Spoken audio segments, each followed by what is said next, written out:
রবীন্দ্রনাথ বলেছিলেন, বৃথা আশা মরিতে মরিতেও মরে না। বঙ্গ বিজেপিকে দেখলে একথা পরিষ্কার বোঝা যায়। 26-এর নির্বাচনে এ রাজ্যে ক্ষমতা দখলে মরিয়া বিজেপি, কিন্তু সংগঠন থেকে শুরু করে ঘরোয়া কোন্দল এরকম নানা ইস্যুতে নাজেহাল তারা। তাদের প্রবীণ নেতাদেরই একাংশ পশ্চিমবঙ্গের রাজনৈতিক ক্ষমতা দখলকে অলীক কল্পনা বলে মনে করছেন। যথেষ্ট কারণ আছে তার। এখানে বিজেপি মূলত 220টি আসনে মোটামুটি লড়বে।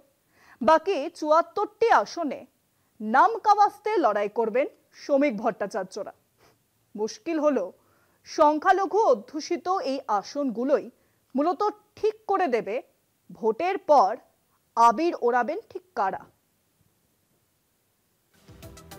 এসআইআর, সিএএ, তার উপর নতুন কমিটি, পুরো নাজেহাল রাজ্য বিজেপি। কি করবে এখনো ঠিক করতে পারছে না। শ্রমিক সুকান্তরা ঠিক কিভাবে 26-এর নির্বাচনে জিতে ক্ষমতায় আসবেন তা নিয়ে ভেবে কুল পাচ্ছেন না বিজেপির একাংশ প্রবীণ নেতা। বিজেপি সূত্রে খবর, এখনো পর্যন্ত বুথ কমিটি হয়েছে 65%, বিএলএ হয়েছে সমপরিমাণ। 294 আসনে পশ্চিমবঙ্গ বিধানসভায় ম্যাজিক ফিগার 148। বিজেপির টার্গেট 153 আসন। বিজেপি লড়াই করবে 210 থেকে 220 আসনে। বাকি 74 আসনে নামকাওয়াস্তে লড়াই। 74 আসনই সংখ্যালঘু অধ্যুষিত। মূলত এই 74টি আসনই নির্ধারণ করে দেবে নির্বাচনে কোন দল জিতবে। প্রবীণ বিজেপি নেতাদের মতে 74 থেকে 80টি আসন তৃণমূলকে ওয়াক ওভার দিয়ে বিজেপি কি করে ক্ষমতা দখলের স্বপ্ন দেখছে। তাদের আরও অভিমত, যেভাবে রাজ্য বিজেপি চলছে তাতে মনে হচ্ছে ভোট পিছিয়ে যেতে পারে। আর ভোট ঘোষণা যদি নির্দিষ্ট সময়ই হয়, সেক্ষেত্রে ফেব্রুয়ারির শেষ দিকে নির্বাচন ঘোষণা হতে পারে। বিশেষ সূত্রে খবর, এবার দফা অনেক কম হতে পারে।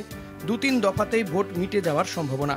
এই অবস্থায় রাজ্য বিজেপি কতটা প্রস্তুত তা নিয়ে প্রশ্ন উঠছে খোদ বিজেপির অন্দরেই। দলের এখন যা অবস্থা, মাত্র 4 মাসের মধ্যে রাজ্য বিজেপি প্রস্তুত হতে পারবে না বলে মনে করছেন তারা। বিজেপি সূত্রে খবর, নভেম্বরে নতুন রাজ্য দলের পদাধিকারী নাম ঘোষণা হবে।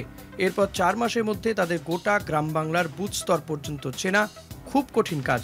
তাই নেতারা যাই বলুক, বাস্তবে ক্ষমতায় আসা কঠিন মনে করছে বিজেপিরই একাংশ। কলকাতা টিভি।